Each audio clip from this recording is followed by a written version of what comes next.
हमारे बाद अब महफिल में अफसाने बयां होंगे, बहारें हमको ढूंढेंगी, न जाने हम कहाँ होंगे।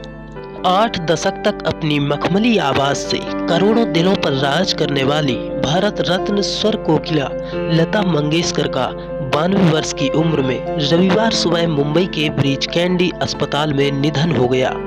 बसंत पंचमी के अगले दिन जब मां सरस्वती की प्रतिमाएं विसर्जित हो रही थी, तो मानो वाग्देवी खुद अपनी बेटी को लेने धरा पर आई थी।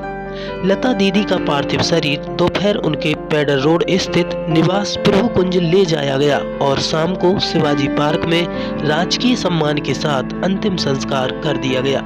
इससे पहले सेना के जवान लता दीदी की पार्थिव देह को तिरंगे में लपेटकर घर से बाहर लाए। तीनों सेनाओं व महाराष्ट्र पुलिस ने अर्थी को कंधा दिया। फूलों से सजे सेना के ट्रक में अंतिम यात्रा शिवाजी पार्क पहुंची। उनकी छोटी बहनें आशा भोसले, उषा व मीना मंगेशकर इस दौरान साथ थीं।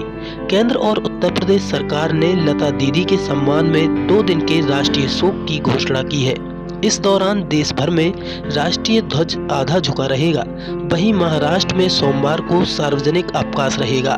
प्रधानमंत्री नरेंद्र मोदी, सीएम उद्धव ठाकरे, एनसीपी नेता शरद पवार, राज ठाकरे, शाहरुख खान, आमिर खान, सचिन तेंदुलकर, शंकर महादेवन समेत कई हस्तियों ने अंतिम संस्कार में शिरकत की। भाई हृदयनाथ मंगेशकर और भतीजे आदिनाथ मंगेशकर ने शाम 7:16 पर उन्हें मुखाग्नि दी।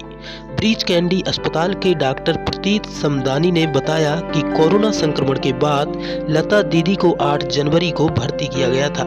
निमोनिया होने पर आईसीयू में रखा गया। तबीयत में सुधार होने पर 22 जनवरी को वेंटिलेटर हटाया था, पर शनिवार को उनकी तबीयत फिर बिगड़ गई। रविवार सुबह 8:12 पर मल्टी ऑर्गन फेल्योर की वजह से उनका निधन हो गया। निधन की सूचना मिलते ही अमिताभ बच्चन, सायरा बानो, अनुपम खेर, मधुर भंडारकर और जावेद अख्तर समेत कई हस्तियां अंतिम दर्शन के लिए उनके आवास पर पहुंची। लता दीदी के बारे में आप सभी को पता होगा, फिर भी आपको बता दें कि 92 साल की लता ने अब तक 36 भाषाओं में करीब 30,000 गीत गाए हैं, 1000 फिल्मों में आवाज दी।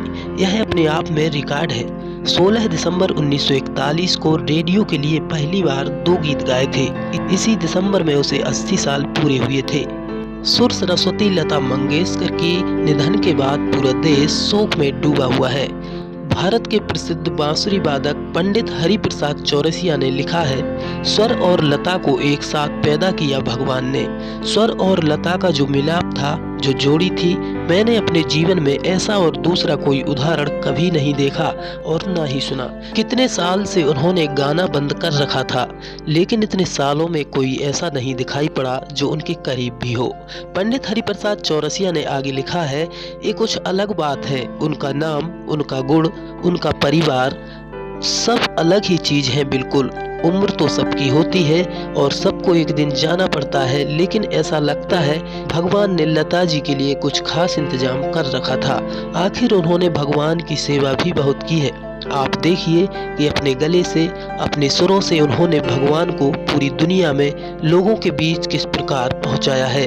इतने वर्षों से न गाकर भी उनकी उपस्थिति लगातार हमारे बीच बनी रही और हमेशा बनी रहेगी। इस तरह भारत में हजारों गीत गाने वाली स्वर कोकिला लता मंगेशकर के निधन से 2 दिन का राष्ट्रीय शोक घोषित किया गया है। लता मंगेशकर जी के जीवन की महत्वपूर्ण घटनाएं और जानकारियां हम आपको अगले वीडियो में विस्तार से बताएंगे।